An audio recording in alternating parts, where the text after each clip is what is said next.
Hi, everybody. My name's Jason. I'm Caden. I'm Jaden. I'm Eli.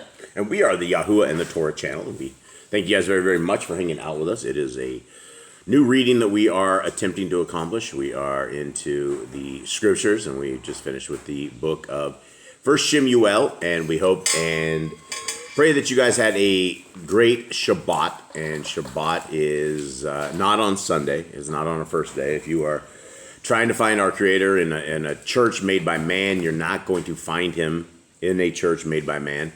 He is in the scriptures. He's all through scriptures. He's all out everywhere. And we are attempting to help those out there find him. And finding him means that you are obeying and in covenant with him. You are obeying what he wishes you to do, and you have a covenant path.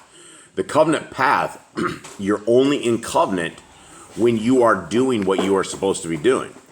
Our Creator has set out basically like a lease for rent. And he says things like, if you will obey my laws, statutes, and commands, I will be your Elohim and you will be my people. But we have a system and a thing we have to do. We have to be obedient to the ways of our Creator. And the laws of our Creator are not hard. They're not a tremendous amount. In fact, they're very easy and they're very common sense. And when you get to the point of taking away laws or saying the laws are abolished or they don't matter anymore, you have to be very careful because that becomes very tricky. Because we have laws that, one law in particular is don't hurt the disabled. So if the laws of our Creator are gone, then by default, that law doesn't exist. And you can say, well, that is common sense. We should have things like this. Well, so are all the other laws, statutes, and commandments of our Creator. They're completely common sense. And you can get into a lot of trouble when you abolish them and decide you're going to be in your own path, in your own covenant. So we are into second SHEMU'EL today, is the book that we will be doing. Prior to this, guys, this is available. We ordered 2,000 copies of this. This is Yah Scriptures. They will be available in June. It will be in our hand at the beginning of June. They will be delivered to everybody by the middle of June. So if you have an order, they are on their way. We are about to get a dummy book very, very soon. It looks really, really super cool. An amazing book, a very, very amazing book. It's going to be 3,153 pages. Guys, that is a tremendously large book because we're looking at 14.5 type font. So that is very, very big. You should be able to see this throughout your old age. I guess it depends on how bad your vision is. But even with nearly blind vision, you should be able to see the font in this. So this should be readable by most people. And the greatest thing that we're doing with this is we are getting these scriptures into our brothers and sisters in chains.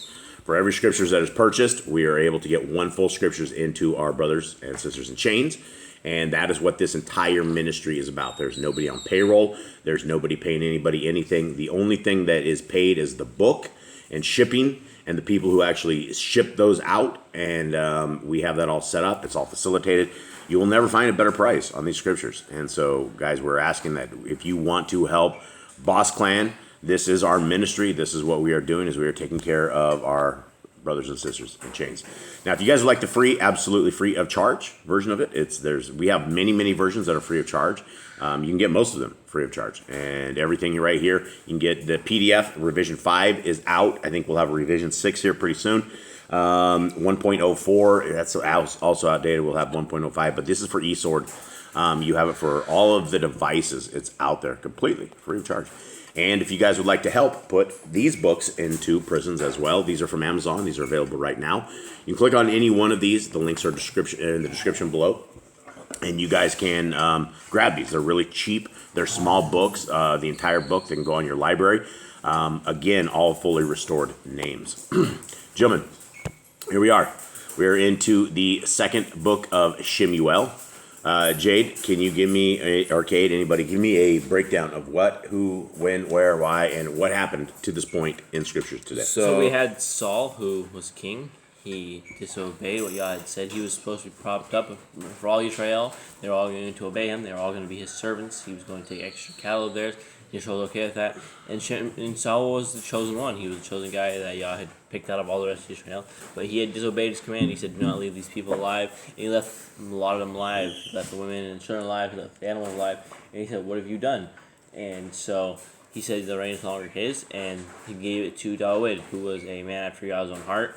And throughout the entire book of SHEMU'EL, Shaul chased him. Shaul chased him, trying to get rid of him, kill him, and up to the point where Shaul was so crazy that he was after his own son, trying to kill his own son for this as well.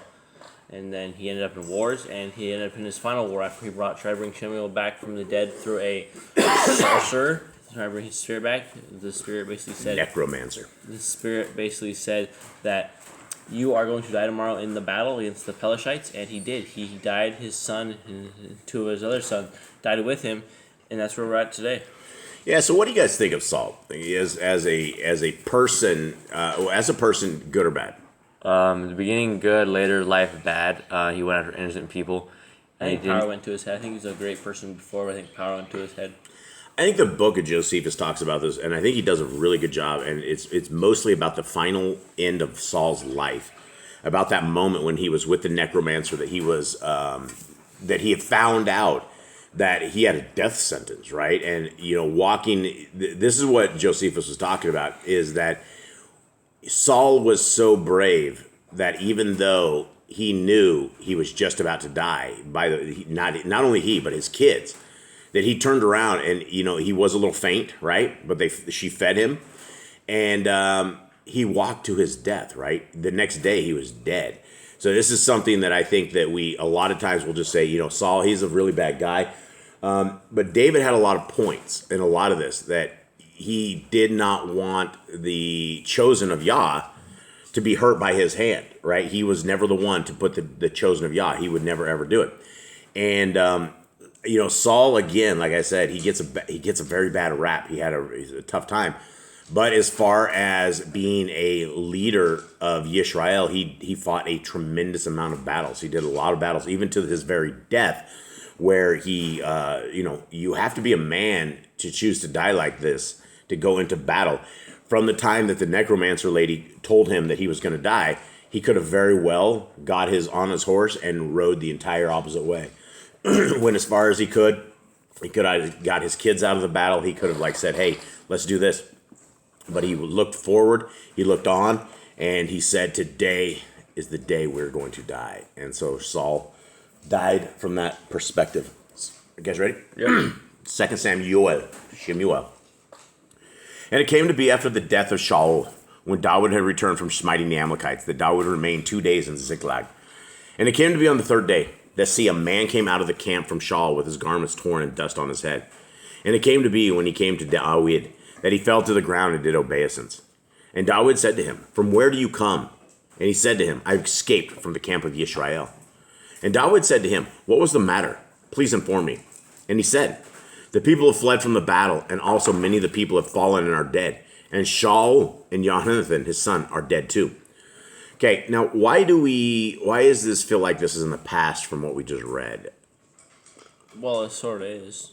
I mean, we know David has already been informed of all this. Why are we starting 2 Shemu'el? Well, I don't know. Do we know David was informed of this yet? I don't think it said in the last one. Wasn't David? Didn't the last chapter have him? He wasn't. Not really. No. It basically ends with Shaul's death. Yeah. He didn't say this? No. Okay. David didn't know yet. All right. Well, maybe I don't know. Okay, 5. David probably knows there's wars, but he probably doesn't know how the wars are going.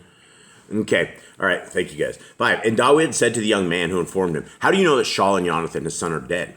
And the young man who informed him said, by chance I was on Mount Gilboa and saw Shaul leaning on his spear. And see, the chariots and horsemen followed hard after him. And when he looked behind him, he saw me and called to me, and I answered, here I am. And he said to me, who are you? So I answered him, I'm an Amalekite. And he said to me, please stand over me and put me to death, for agony has seized me, but my life is still in me.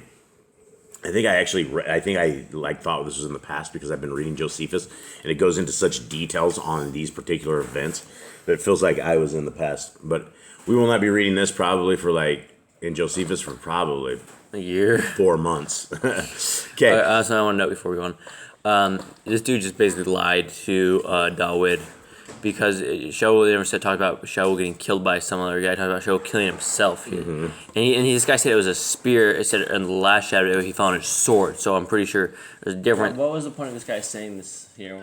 He wanted to look like he was like I saved Shaul. I put him to death. I was the one who gave him honor. Most people don't realize that David is a kind of guy that David is, right? When he had the opportunity to kill Shaul several times, did he do it? No, he said, I will not raise my hand against the anointed of Yahuwah. Yeah, and so where are we going with this? This guy that put Shaul to death, and Dawood. Him about lying on this. Yeah, I keep getting harped. Let's continue on. 5 or 10. So I stood beside him and put him to death, for I knew he would not live after he had fallen. And I took the diadem that was on his head and the bracelet that was on his arm, and have brought them here to my master. And Dawood took hold of his own garments and tore them, and also all the men who were with him. And they mourned and wept and fasted till the evening for Shaul and for Jonathan his son, and for the people of Yahuwah and for the house of Yisrael, because they had fallen by the sword. So here's the reason. Here's the hallmark card, right? Everybody got owned. It wasn't just Shaul. It was Jonathan. It was his other brothers. It was like 2 other brothers, I think, of Shaul, of Jonathan's sons of Shaul. But this is what David sees, right? This is for the people of Yah, right? This is for the people of Yah, the house of Yisrael. It's for the whole thing, right? Sometimes when you go into mourning for all sorts of things. And, that's what this was. 13. Then Dawood asked the young man who informed him, "Where are you from?" And he answered, "I am the son of a sojourner, an Amalekite." And David said to him, "How was it you were not afraid to stretch out your hand to destroy the anointed of Yahuwah?" And Dawood called one of the young men and said, "Draw near and fall on him." And he smote him so that he died. Yeah, that was the opposite of what he was expecting. He was expecting to get glory and praise. Probably be like sitting next to Dawood when he becomes king. But Yeah. instead, he died.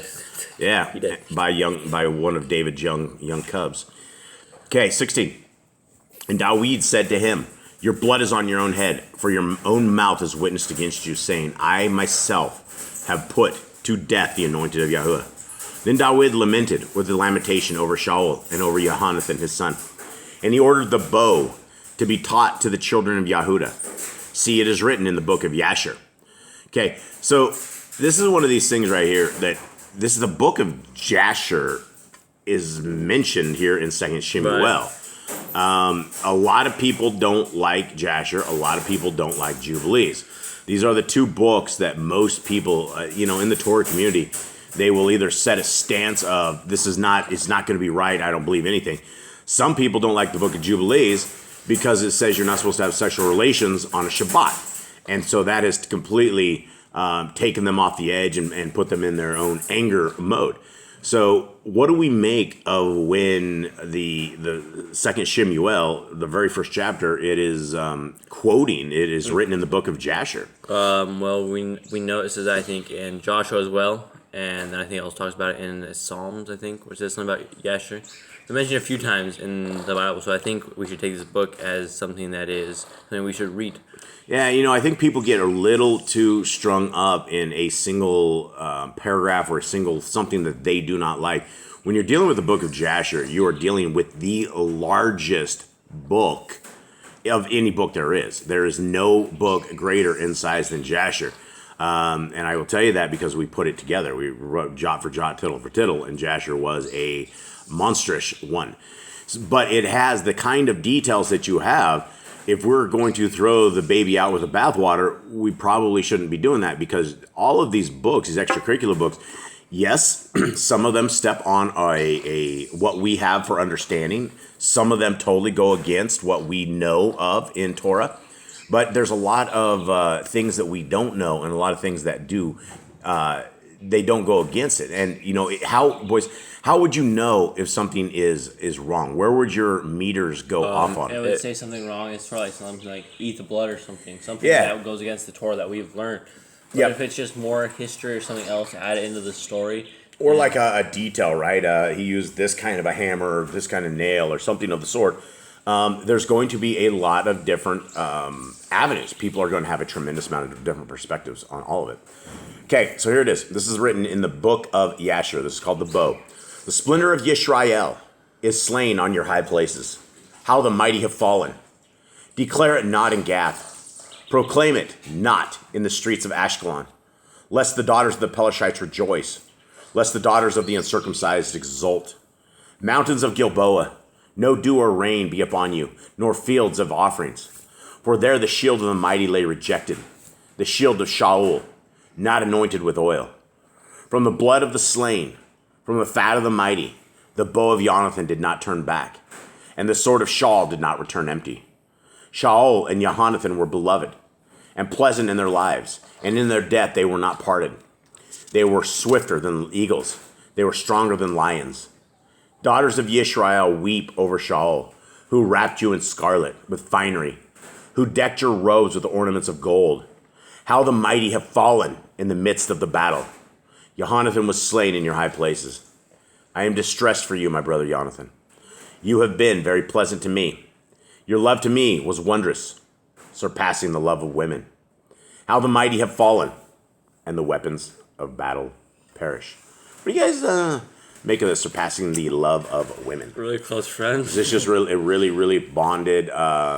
They just cared for him more, I guess, than his own wife would, I guess. I don't know. He cared for him more than his own wife? I don't know, man. I don't know. That's not what it said. I don't know what he's going for here. Surpassing the love of women.